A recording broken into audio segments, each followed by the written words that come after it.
Ce plan vise à sauver et préserver la dignité des personnes vulnérables dans les zones en difficulté, assurer l'accès équitable des personnes aux services sociaux de base, explique OCHA. Le contexte humanitaire au Mali reste marqué par une crise complexe qui dérive d'une situation sécuritaire volatile, exacerbée par des facteurs de vulnérabilité structurelle, des défis socio-économiques ainsi que par le changement climatique. Le nombre de personnes déplacées internes s'est élevé à 390 000 en septembre 2023. Le nombre de réfugiés, rapatriés, apatrides et demandeurs d'asile est de 66 702. Une sévérité accrue des besoins a été relevée et de nouveaux hotspots humanitaires ont été identifiés. 700 000 personnes sont en situation d'insécurité alimentaire aiguë et 2,8 millions sont sous pression. En 2024, il est estimé que 1,3 million de personnes seront en situation d'insécurité alimentaire aiguë.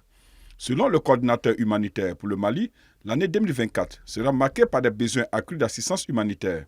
Cela dans un contexte de financement de plus en plus difficile. D'après lui, 32% de la population malienne a besoin d'assistance humanitaire en 2024.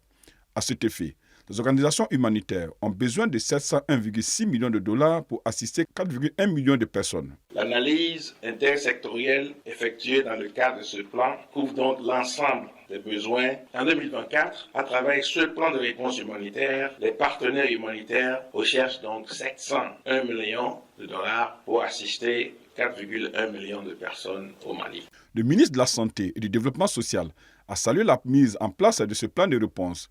Elle a également signalé le retour de plusieurs déplacés grâce aux actions sécuritaires. Si nous ne faisons rien, des vies seront perdues et le cycle de vulnérabilité se poursuivra. Les actions sécuritaires de l'État ont aussi permis le retour de plus de 9 400 personnes déplacées internes dans leur localité d'origine.